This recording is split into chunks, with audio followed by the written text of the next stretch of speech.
एक रसिक लड़ रहा है भगवान से। एक तत्ववेत्ता भगवान से प्रेम की लड़ाई लड़ रहा है। कहता है, ऐ छलिया, तूने अब तक मुझे बहुत छला, बहुत धोखा दिया, बहुत 420 किया। अब मैं तेरी छलाई में नहीं आऊंगा। क्यों?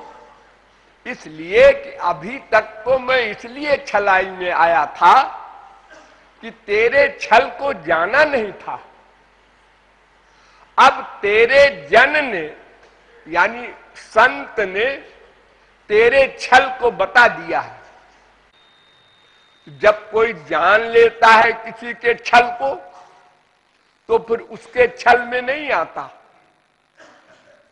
संसार में भी अगर किसी को पता चल जाए कि हमको ठगने आया है ये, तो उसकी ठगाई में फिर नहीं आएगा, होशियार हो जाएगा। ठाकुर जी चुपचाप मुस्कुरा रहे हैं, कुछ बोल नहीं रहे। फिर आगे बोला, आपने मेरे पीछे माया लगा दिया। माया माया, ये माया क्या है? आपकी शक्ति है, आपकी पावर है माया। तो माया जब आपकी शक्ति है और आप सर्वशक्तिमान हैं और मैं अल्प शक्तिमान हूं, एक तुच्छ जीव हूं, तो आपकी शक्ति के आगे मेरी शक्ति क्या करेगी?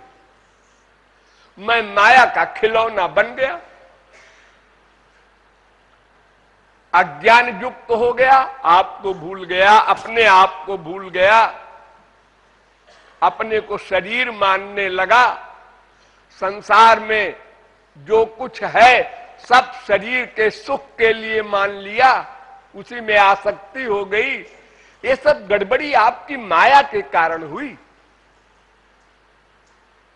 ये माया न लगाया होता आपने तो कोई गड़बड़ी न होती।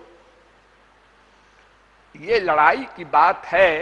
वैसे भगवान ने माया लगाया नहीं है, फैक्ट ये है, ये माया जीव में सदा से लगी हुई है, कभी लगाया है ऐसा नहीं है।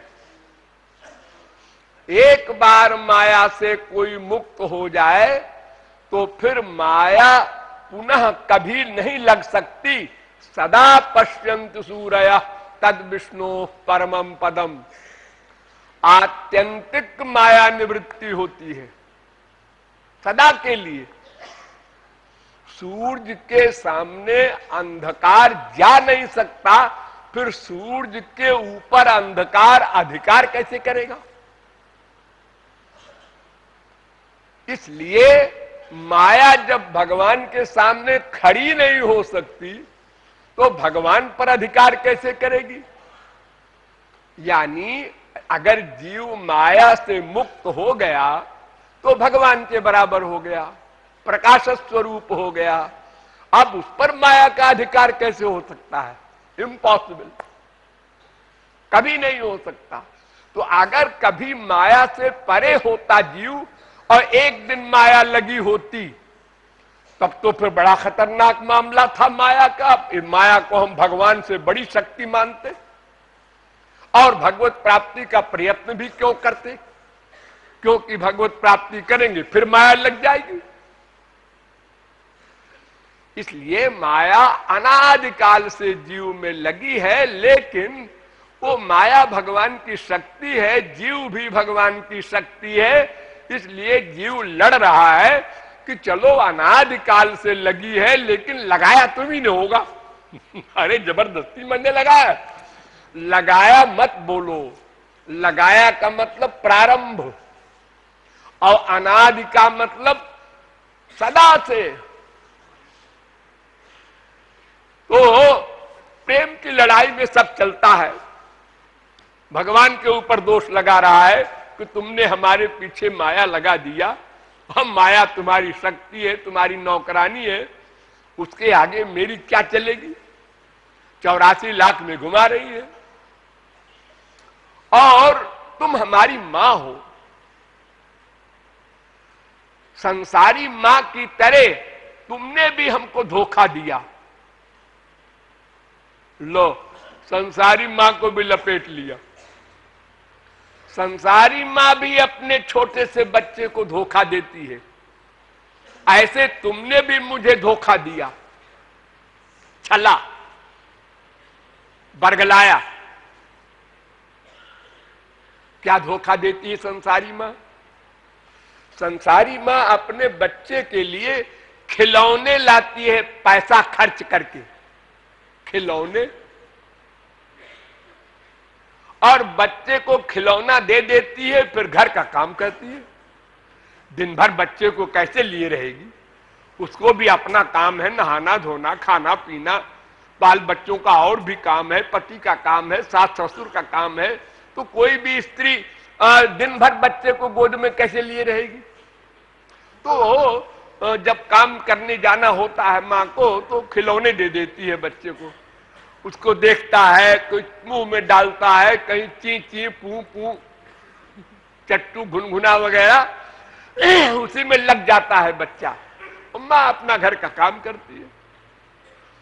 तो तुमने भी हमारे पीछे इतने सारे खिलौने रख दिए कि हम उसी में भूल गए।